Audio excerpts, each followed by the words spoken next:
Jean-François tenait à ce que soit lue une phrase d'Albert Einstein. Le monde ne sera pas détruit par ceux qui font le mal, mais par ceux qui les regardent sans rien faire. Je pense que ça peut s'appliquer aussi bien à la Palestine qu'à la France. Bien, donc je pense qu'on va avoir quelques agressions, autant qu'elles sont verbales, ça va. Il va falloir s'y habituer. Bon, on vit une époque assez formidable. Je cite une phrase que vous avez dû lire ou entendre, non pas entendre parce qu'elle ne vous était pas destinée, c'était en off. Je préparais ça depuis des semaines et je suis ravie. Je leur ai balancé une grenade dégoupillée dans les jambes. Maintenant, on va voir comment ils s'en sortent. Je rappelle que c'est notre cher président, le taré, comme dirait Ruffin, qui a osé proférer cette phrase le 10 juin à Oradour-sur-Glane. Donc comment ils s'en sortent en ce qui concerne le Front National, c'est leur affaire. En ce qui nous concerne, aussi bien pour notre vie ici que pour la Palestine, évidemment, l'événement majeur, c'est le nouveau Front populaire. On voit que des organisations qui habituellement ne s'engagent pas sur le terrain politique, ne donnent pas de conseils de vote, exceptionnellement le font. C'est le cas notamment de la CGT qui a appelé à voter pour les candidats du nouveau Front populaire. C'est le cas des soulèvements de la terre et j'en oublie beaucoup d'organisations. En résumé, le 30 juin et le 7 juillet, on vote. Si on a comme candidat Poutou et qu'on n'aime pas Poutou, on vote Poutou. Si on a comme candidate Mathilde Panot et qu'on n'aime pas Mathilde Panot, on vote Mathilde Panot. Je ne vais pas continuer, je ne vais pas aller jusqu'à M. H en France. Parce que c'est un très difficile, mais il faut. Quand il faut, il faut. Il y avait un slogan dans les manifs parisiennes notamment, mais peut-être à Toulouse aussi. Et je ne sais pas si ça marche encore. Le slogan c'était « On vote et on s'engueule ensuite ». Voilà, il y aura des choses à régler, il y a des choses sur lesquelles on n'est pas d'accord, certainement, mais pour l'instant il faut voter. Et puis une autre phrase d'une candidate, ne pas baisser les yeux, ne pas baisser la tête, ne pas baisser les bras. Par rapport à la Palestine, je voulais juste vous lire le programme, enfin l'extrait du programme du nouveau Front populaire, parce qu'il y a un programme, contrairement au Front National que j'ai du mal à appeler Rassemblement National, donc ce sera Front National, qui ont un programme qui tient sur une page, pas chiffré ni rien, mais bon. Donc concernant la Palestine, voilà le programme du nouveau Front populaire sur lequel se sont accordés donc tous les partis qui se sont unis. Ça s'appelle Agir pour un cessez-le-feu immédiat. Pour un cessez-le-feu immédiat à Gaza et pour une paix juste et durable. Premier point, rompre avec le soutien coupable du gouvernement français au gouvernement suprémaciste d'extrême droite de Netanyahou pour imposer un cessez-le-feu immédiat à Gaza et faire respecter l'ordonnance de la Cour internationale de justice qui évoque sans ambiguïté un risque de génocide. Deuxième point, agir pour la libération des otages détenus depuis les massacres terroristes du Hamas, dont nous rejetons le projet théocratique, et pour la libération des prisonniers politiques palestiniens. Troisième point, soutenir la Cour pénale internationale dans ses poursuites contre les dirigeants du Hamas et le gouvernement de Netanyahou. Quatrième point, reconnaître immédiatement l'État de Palestine aux côtés de l'État d'Israël sur la base des résolutions de l'ONU. Cinquième point, décréter un embargo sur les livraisons d'armes à Israël. Je ne sais plus à quel point j'en suis. Point suivant, infliger des sanctions contre le gouvernement d'extrême droite de Netanyahou, tant que celui-ci ne respecte pas le droit international à Gaza et en Cisjordanie. Demander la suspension de l'accord d'association Union européenne-Israël, conditionné au respect des droits humains. Permettre l'organisation d'élections libres sous contrôle international pour permettre aux Palestiniens de décider de leur destin.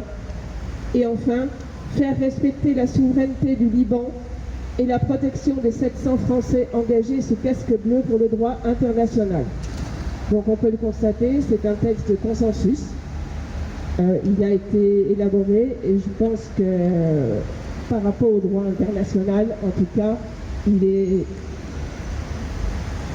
tout à fait acceptable, voire plus.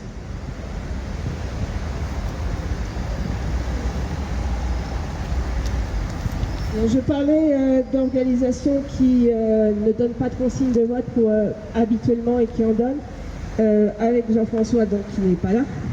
Nous avions vu que nous pourrions lire la résolution du Conseil national de l'AFPS, Association France-Palestine Solidarité. Le Conseil national de l'AFPS s'est prononcé à l'unanimité sur la situation ouverte par le résultat des élections européennes qui a vu une dangereuse progression de l'extrême droite et la dissolution par le président de la République de l'Assemblée nationale. Ce séisme politique se produit dans un contexte international marqué par la guerre génocidaire menée par le gouvernement d'apartheid israélien à l'encontre de la population de Gaza et par la multiplication des agressions contre la population palestinienne en Cisjordanie. L'ampleur du désastre humain et l'immobilisme complice des autorités françaises ont fortement marqué le débat politique. Dans ce contexte, la question de Palestine fait l'objet d'une attention particulière dans le contrat de législature du nouveau Front populaire. Ce programme, alors je ne vais pas vous le relire puisque l'AFPS fait référence au programme que je viens de vous lire. Ces orientations sont saluées comme extrêmement positives par l'AFPS du point de vue de la solidarité indispensable avec le peuple palestinien et du respect du droit international. Elle appelle les autres forces politiques démocratiques à s'engager dans la même voie.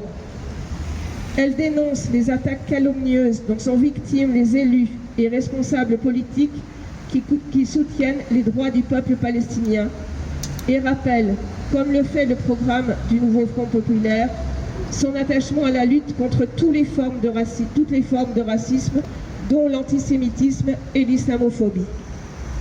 Dans la continuité de ses engagements unitaires pour les droits du peuple palestinien et pour la défense des libertés publiques, l'AFPS appelle ses adhérents à faire barrage aux candidats présentés ou soutenus par les formations d'extrême droite et à prendre en compte dans leur vote les engagements des candidats pour la défense des droits du peuple palestinien. Au-delà des élections, elle soutiendra toutes les mobilisations sociales, politiques et syndicales contre la menace que représente l'extrême droite pour la démocratie.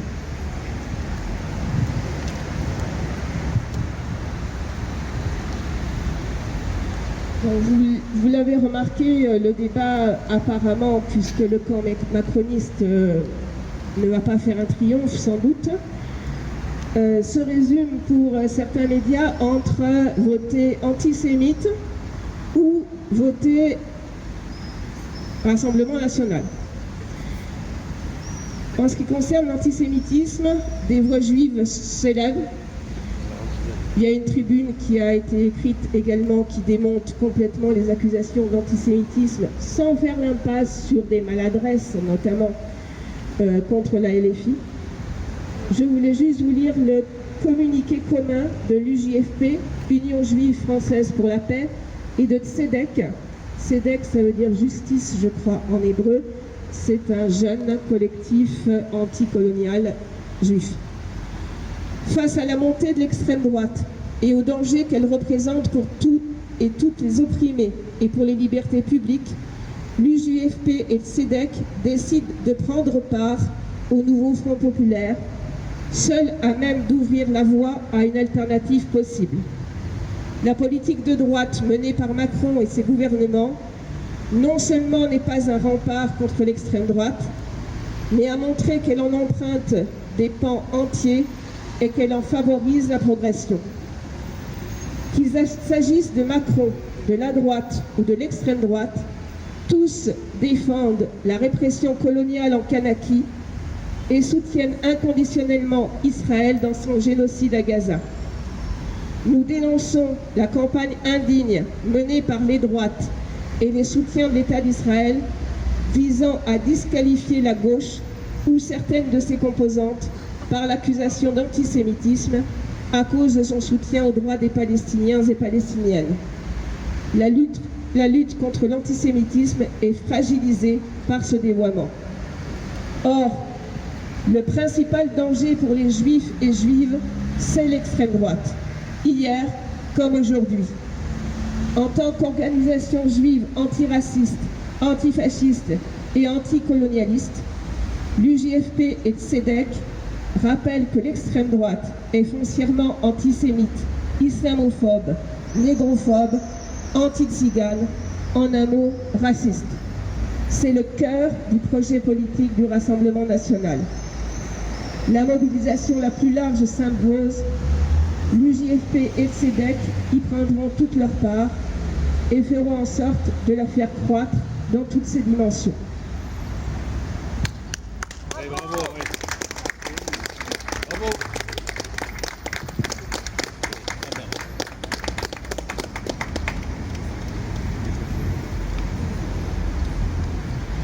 Plus modestement, juste une info du collectif Comage Palestine Solidarité. Nous avons une toute petite réunion mercredi parce que, évidemment, beaucoup d'entre nous étaient pris par d'autres réunions d'urgence, notamment pour l'intersyndicale.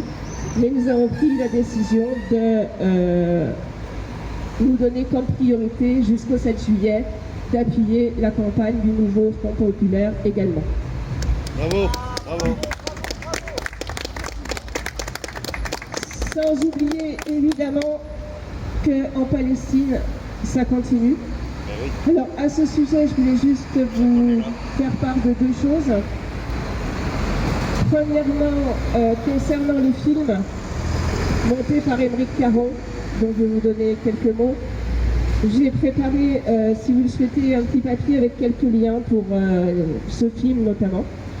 Et puis quand même, comme toujours, une nouvelle venant directement de Palestine, un témoignage. Ça sera celui d'un bédouin cette fois-ci. Que j'aimerais bien que quelqu'un lise son témoignage parce que après, m'a fait lire et puis c'est toujours moi quoi. Il faut t'en faire un appel. Alors concernant déjà le film, ce film qui s'appelle Gaza après le 7 octobre, vous le savez, c'est le film monté par Émeric Caron et qu'il a diffusé à l'Assemblée nationale devant 17 députés. Donc 17 députés ont jugé utile de venir voir ce film. Ce film est insoutenable. J'ai envoyé un mail sur les listes internes. Dans un premier temps, je n'en ai regardé que les 10 premières minutes.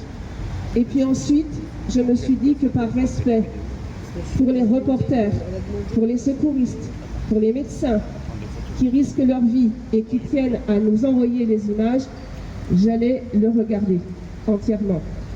J'ai détourné le regard par moment.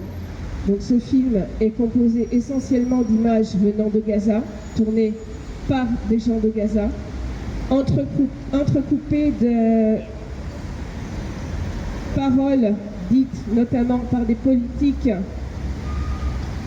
israéliens, entrecoupées également par quelques vidéos qui sont tout aussi insoutenables par leur cynisme, par leur abomination, de vidéos tournées par des soldats israéliens sur place, entrecoupées heureusement aussi par la parole de quelques justes, notamment 2 jeunes qui ont décidé d'aller plutôt en prison plutôt que dans l'armée, et puis par des gens des organisations humanitaires.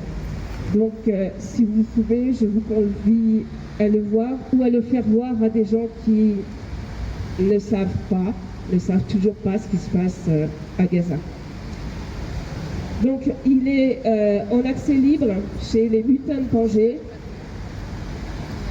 Donc soit vous le trouvez en tapant sur votre moteur de recherche, soit vous prenez mon petit papier tout à l'heure avec quelques liens.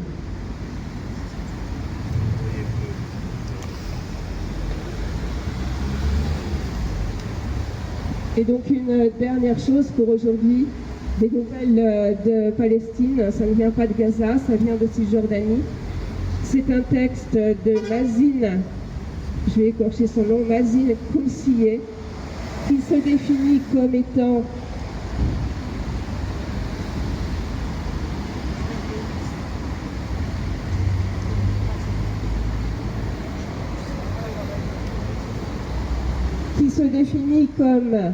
un bédouin dans le cyberespace, un villageois chez lui, professeur, fondateur et directeur bénévole du Musée palestinien d'histoire naturelle et de l'Institut palestinien de la biodiversité et de la durabilité. Il dépend de l'Université de Bethléem.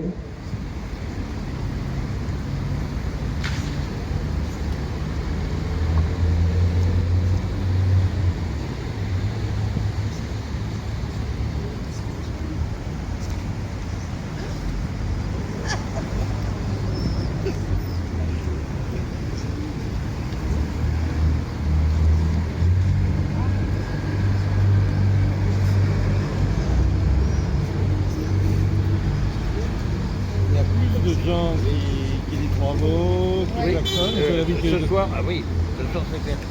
Donc je ne sais pas si ils ont compris le message c'est un rassemblement Oui, pour Gaza quand même avec la ou s'ils font un amalgame. Les élections. En tout cas, oui, Oui, non, c'est clair. Ah ben c'est clair. Je me suis fait coller le... Je lui ai demandé quelque chose, il m'a dit tu peux Il est y difficile répondre. de dormir ces jours-ci. Et comme il faut que je lui demande quelque chose, après je résiste. Chers amis, lisez, diffusez et agissez. Il est difficile de dormir ces jours-ci, surtout dans les zones assiégées et ensanglantées de Palestine. Les scènes d'horreur dans la bande de Gaza, et qui se propagent de plus en plus en Cisjordanie, sont bien trop choquantes et bouleversantes. Nos amis sont maltraités dans les jauges des colonisateurs. Les quelques libérés semblent physiquement dévastés, des squelettes traumatisés physiquement et psychologiquement. Je ne peux pas sortir leurs images de ma tête. Nous qui vivons sous le régime sionasi, essayons d'être actifs du mieux que nous pouvons, dans la limite de nos capacités et de notre marge de manœuvre. Les habitants de la bande de Gaza sont dans une situation désespérée, de non-survie.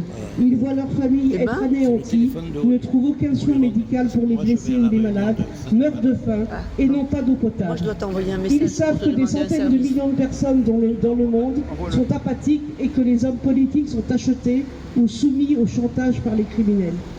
76 ans de colonisation et de nettoyage ethnique sont-ils suffisants? 8 millions de Palestiniens sont devenus des réfugiés ou des personnes déplacées. Est-ce suffisant? 160 000 Palestiniens tués et plus d'1 million de blessés depuis 1948. Est-ce suffisant? À quoi peut conduire de plus ce projet de colonisation?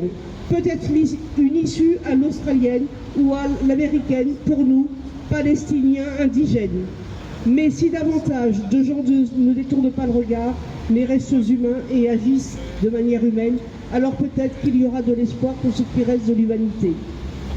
S'il vous plaît, donnez de votre temps et de votre énergie. Organisez-vous et résistez. Nous devons vaincre un jour. Israël coupable d'extermination, torture et violence sexuelle à Gaza. L'enquête de l'ONU intervient quelques jours seulement après que le secrétaire général de l'ONU a annoncé son intention d'inclure Israël dans une liste de la honte des nations et des groupes armés extrémistes qui nuisent aux enfants dans les zones de conflit. Le carnage, le génocide et les massacres continuent. La rapporteure spéciale de l'ONU, Francesca Albanese, a écrit sur la résolution du Conseil de sécurité de l'ONU « Je salue, je cite, je salue la résolution de cessez-le-feu du Conseil de sécurité du 10 juin. En attendant une évaluation complète, voici quelques observations critiques. Premièrement, Le Conseil de sécurité ne peut pas porter atteinte aux droits des peuples à l'autodétermination. Le CSNU n'a pas le pouvoir de déterminer qui gouvernera ou devrait gouverner Gaza ou le reste des territoires palestiniens occupés. Les Palestiniens, partout à commencer par l'ensemble du territoire palestinien occupé, devront choisir lors d'élections libres et démocratiques non pilotées, contrôlées ou opposées par des étrangers, a fortiori par ceux qui ont commis ou soutenu des crimes contre eux au cours de 8 mois de guerre génocidaire. La peur des partis idéologiquement extrémistes ne peut justifier une ingérence dans le libre arbitre du peuple, en Palestine, en Israël, en Europe ou ailleurs. Deuxième point.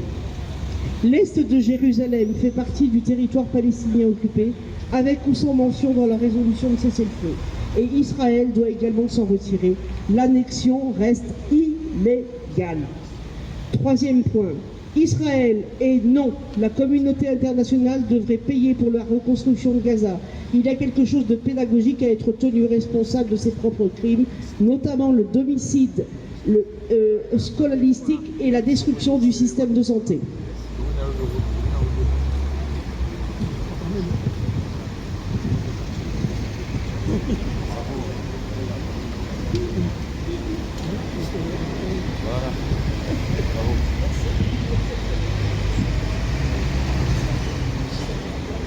Quatrième point, guérir les blessures de ce génocide doit rester la priorité absolue par l'organisme chargé d'assurer la paix et la sécurité des générations présentes et futures. Puisse désormais le Conseil de sécurité des Nations Unies garantir le respect de toutes les parties concernées. Cessez le feu maintenant. S'il vous plaît, restez humains et gardez la Palestine vivante. Mazin Koumsiesh, un bédouin dans le cyberespace, un villageois chez lui, professeur, fondateur et directeur bénévole du musée palestinien d'histoire naturelle, Institut palestinien de biodiversité et de la durabilité, Université de Bethléem, Palestine occupée. Bravo.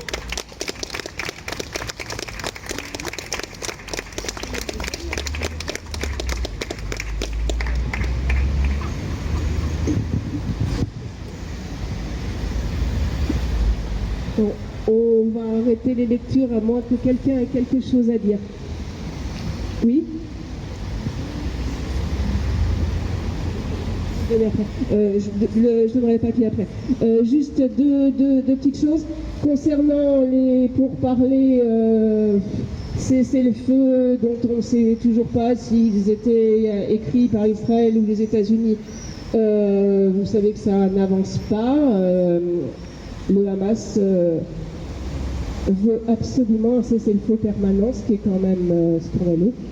Et Israël veut toujours poursuivre son projet dont on ne connaît pas la finalité. Deuxième point, ce pont qui devait permettre, ce pont construit par les États-Unis qui devait permettre l'acheminement d'aide humanitaire par la mer. Vous savez qu'il a dû être déplacé.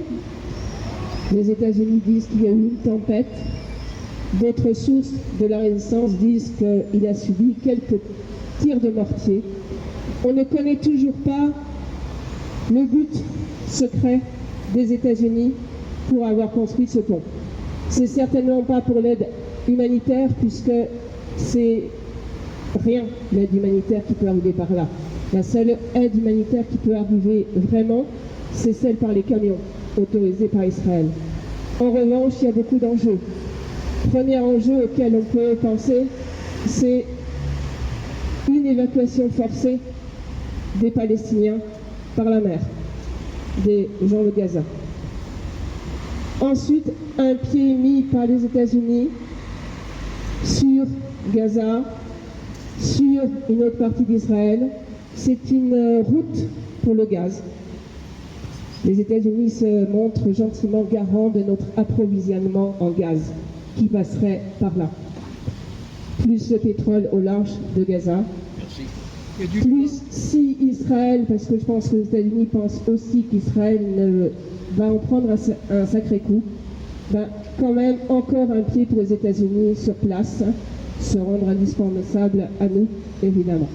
Voilà, donc ce pont, c'est certainement pas pour de l'aide humanitaire. Voilà, c'est tout ce que j'ai à dire. Est-ce que quelqu'un veut prendre la parole?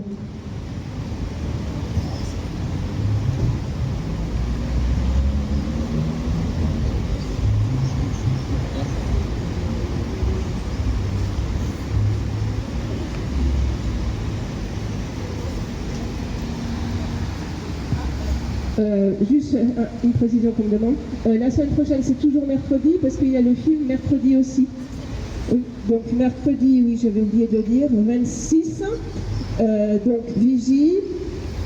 On a une réunion comme Palestine Solidarité toujours ouverte à tous.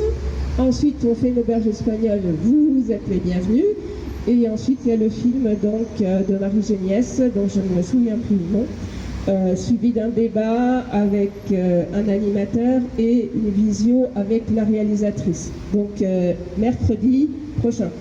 Et mardi, pour ceux qui peuvent, cercle de silence en soutien aux sans-papiers. Plus on sera nombreux, moins on craindra les éventuelles agressions. D'autant plus que le cercle de silence est composé habituellement de peu de personnes. Peu par le nombre, mais beaucoup par les années. Donc des personnes vulnérables.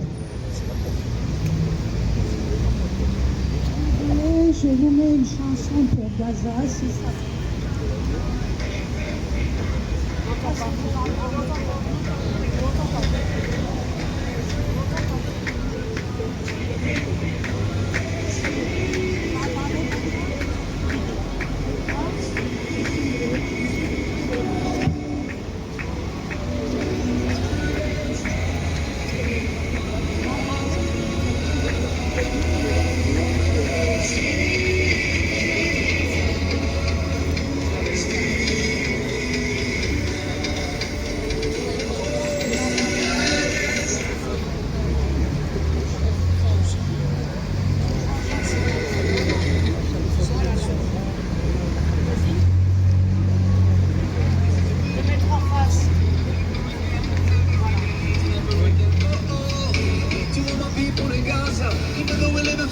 Your pain is my own pain. All for one one. Free, free Palestine. Free Palestine. Free, free, free Palestine. No more murder, no more lies. Free, free, free Palestine. Palestina, Palestina. Oh, Palestine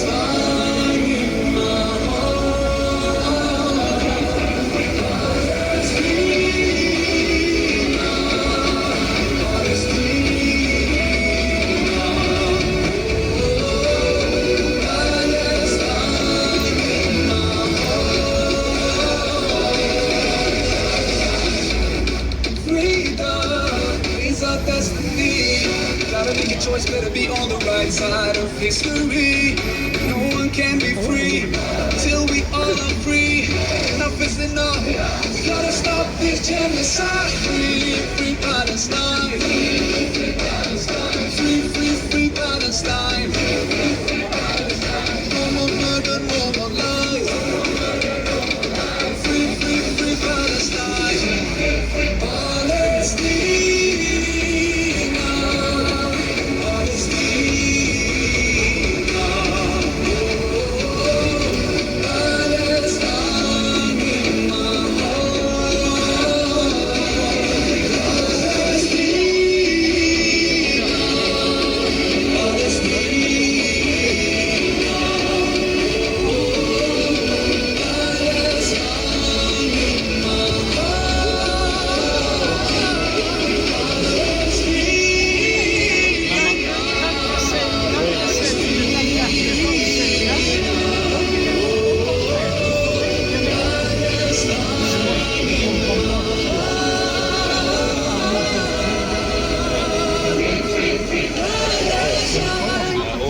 Sa mère doit se retrouver dans sa tombe. Et où on en est Alors, je donne la parole à François, mais si quelqu'un d'un syndicat ou d'un parti qui n'est pas forcément nommé, enfin, si quelqu'un qui soutient le nouveau Front Populaire veut faire part d'actions qui auraient lieu d'ici le vote ou de distribution de tracts, etc., le micro est ici. Je pense qu'on est un certain nombre qui pouvons donner un coup de main.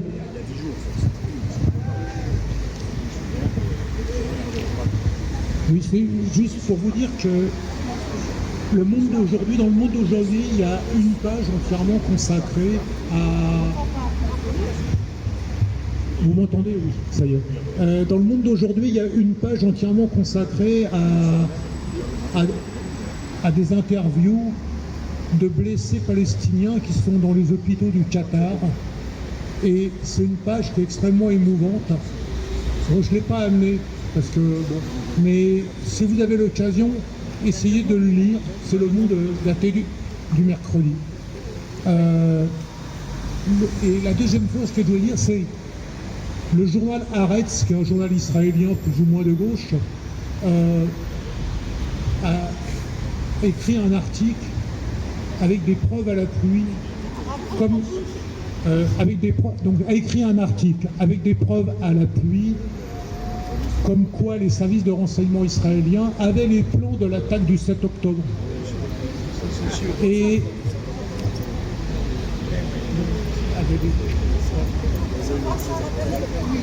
donc, ils ont besoin d'un prétexte pour pouvoir déclencher leur offensive. Merci François. C'est effectivement, je pense, important de savoir quand même, ne serait-ce que dans les discussions. Et puis ça sera important aussi de savoir ce qui s'est passé réellement le 7 octobre lorsqu'une commission internationale indépendante de l'armée israélienne pourra enfin enquêter sur le terrain. Parce qu'il y a quand même des témoignages d'Israéliens et d'Israéliennes qui ne passent pas par chez nous. À Haaretz, on a relayé certains, mais il y en a beaucoup censurés. Et il y a eu aussi des témoignages parmi les otages qui ont été récemment libérés, qui sont troublants. Donc, il faut absolument une enquête internationale sur le 7 octobre.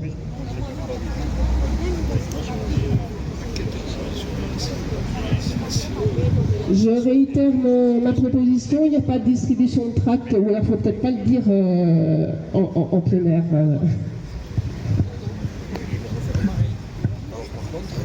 Comme on fait partie du nouveau Front Populaire, demain à 14h, il y a une réunion pour préparer une distribution de tracts et d'affiches à Saint-Laurent-de-Nest.